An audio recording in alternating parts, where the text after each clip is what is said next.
Coming up next on the IP Talk stage, Stephen Maneatis from True Circuits presenting analog timing IP for your digital chips. Thanks for the opportunity to talk a little bit about True Circuits. We're an analog IP company that specializes in timing circuits. We've done a lot of different things over the years, but our primary product line are phase lock loops and delay lock loops and related timing circuits. We're one of the seminal IP companies in the industry. We were founded back in 1998 and have been delivering IP to customers pretty much from the beginning. Some of the things that sort of differentiate us is our real focus on R&D. So this is both circuit R&D, process R&D, and CAD R&D, developing the infrastructure that allows us to design very high performance, high speed, robust circuits that we can license to our customers and have extreme confidence in their performance under all conditions. Part of the platform that we've developed that allows us to create this kind of IP is really threefold. One is just the circuit characterization platform that we use. So we have our own SPICE Verilog mixed mode simulation environment that we use, running on a server farm of, multi-hundreds processors running SPICE or Verilog 24/7 to fully verify pre-silicon all the IP that we develop. We also have a very automated layout generation technology. So we can take our circuits that we develop, we can prove them in silicon, we can refine them for any one design type that we create. We can parametrically define those in our design system along with the process parameters and port that circuit technology correct by construction to any foundry process that we elect to support. So that's a major, major differentiator in terms of not only our capability to move our technology forward, but also to support all the foundries and IDMs and many of the other partner and customer requirements that we have to meet. And on the flip side of that is the automation that we have in our silicon validation environment. We have a very capable lab back at our main office. That lab is pretty much running 24/7 as it's been for almost the last 6 months. Recently doing a lot of validation of our 28 nanometer technologies. I'll talk a little bit about that coming up here. And that automated environment that we have in the lab correlates back to the analysis and testing tools that we use on the front end that we use to validate pre-silicon. So that feedback loop is very important in us really understanding the circuits that we develop and refining them as much as we possibly can. We also work very closely with many other third parties, right? The foundries that we all work with, many IDMs that we support in both their proprietary processes as well as the third-party foundries that are being worked more closely with these days. Also with design service firms, but always in the advanced technologies as soon as they become available. Our focus right now is on 20 nanometers, so that's kind of the direction and pace that we work at. And all of this is to create hard macros, PLLs, DLLs, and related circuits that you can license that support the exact needs that our customers have. In terms of our product line, or our main product line in terms of PLLs and DLLs, many different PLL design types, many different DLL design types. These are circuit architectures that we develop based on our understanding of the broad market requirements, the kind of applications that we anticipate being important, and what our customers are asking us about. So when the latest spec on any new generation of technology comes along, our engineers study those, we collaborate with our customers and partners, and we design the timing IP that is necessary to optimize the performance in those macros or PHYs or whatever they're being used in. We work, as I mentioned, pretty closely with the major foundries. We offer IP from 180 down to 28 nanometer. If you go to ChipEstimate.com and look at our IP listing, it's one of the largest listings on the site. And again, literally every major foundry and process node is covered, including all the variants and it's IP that's ready to deliver, silicon proven, ready to use in your products. We also work very closely with a number of partners to support IP that they're developing and a lot of the different interfaces that they need us to support.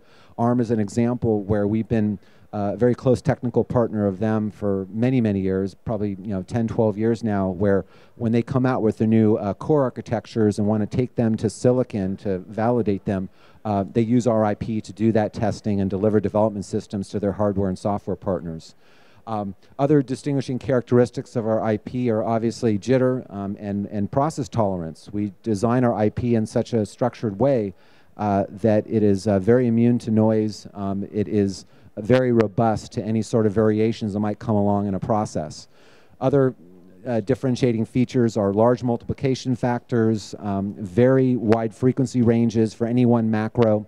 And this is really important because it allows our customers to license one design from us and use that one design instantiated multiple times in their product, programmed differently in the different cases to clock core processor, clock more than one interface, and do it all at one license fee. So it's good for them and it's good for us.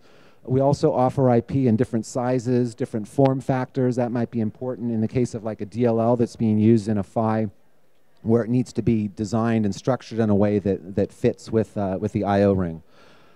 We also offer customization, which is sort of incremental to our standard designs.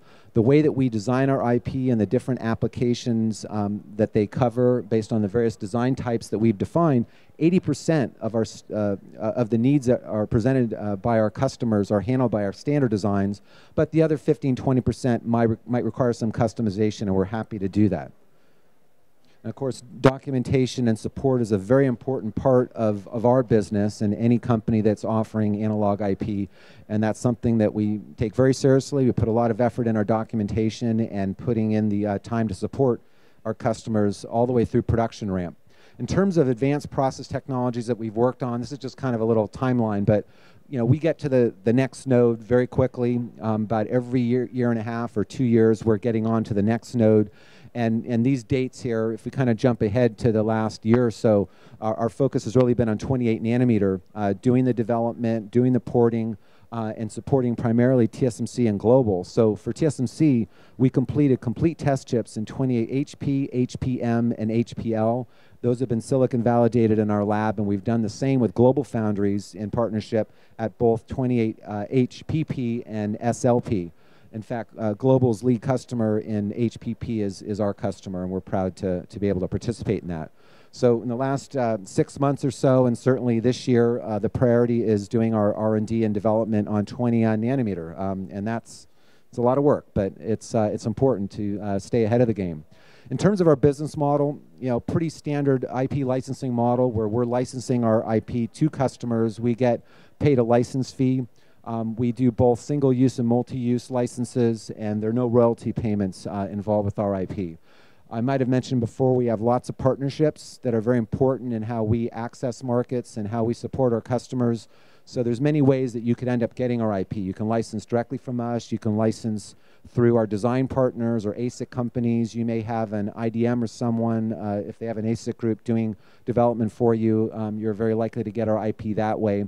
We also work very closely with ChipEstimate to make sure that our IP is readily available for you to see, get data sheets, get other data with the Insight tool, getting even more information to be able to make some chip estimation and selection decisions. We also have a pretty close relationship with all the major design service firms in the world, globally, both here in the US and abroad. And this is a partner program that we've had in place, the True Partner Program, for 6 or 7 years now, and it's a very important channel for us.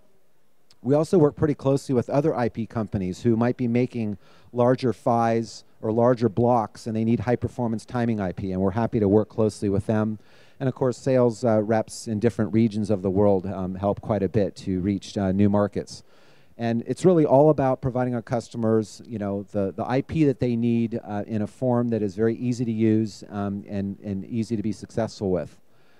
So kind of more in summary, some of the things that I think are differentiators and why customers tend to choose TCI for high performance and in many cases general purpose applications is the robustness and the provenness of the circuit technologies that we develop, the very thorough pre- and post-silicon validation that we put our IP through, the very large portfolio that comes out of that process, always in the latest technology and always about as quickly as it can be done, and the many different channels that you can actually get our IP, both directly from us and through our partners.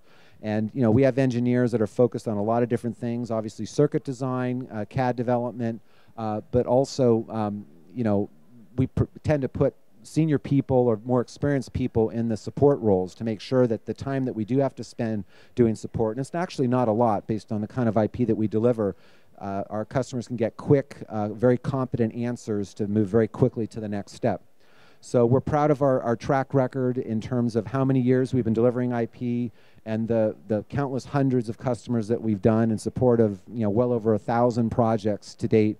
And working with ChipEstimate both as an IP listing partner, but also as an advertising partner. We rely on them to host our banner ads and other ways of reaching out to you and getting your attention. So I appreciate the opportunity here. And Sean, if there's any next steps.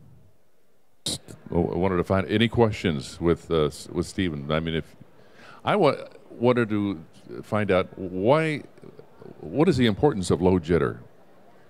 I mean, how important is that? It's very important, and it's even more important with the very high-speed interfaces that are so common and necessary today. And analog circuits are very susceptible to noise, particularly in these very dense digital chips and the kind of consumer products that have so much crammed into them and are trying to do everything so fast and so accurately. So there's a lot of things that we do to try to minimize jitter. We have circuit architectures that we kind of define as being very robust. We have this automated layout generation technology that allows us to do the design in a very structured way to have very good separation of timing domains and separations of signals and powers and grounds and all of that. So all the things that you all know you need to do when you're implementing these circuits are the same approaches and in many cases very innovative technologies that we incorporate to do them accurately and precisely so that our macros are as process robust and noise immune as possible. And that includes any IP that we deliver having a bounding box around it with plenty of bypass capacitance, all the things that you would expect to ensure that even if you're not able to do all the optimal things, that you can route over our IP and do things in a certain way that still give you a lot of margin for jitter. Perfect. Thank you so much. Right, if any other questions, stick around. You're going to get a ticket for a drawing at 3:30 for a Kindle Fire. I want to thank Stephen Maneatis with True Circuits right here. Thank you, Stephen, for joining us.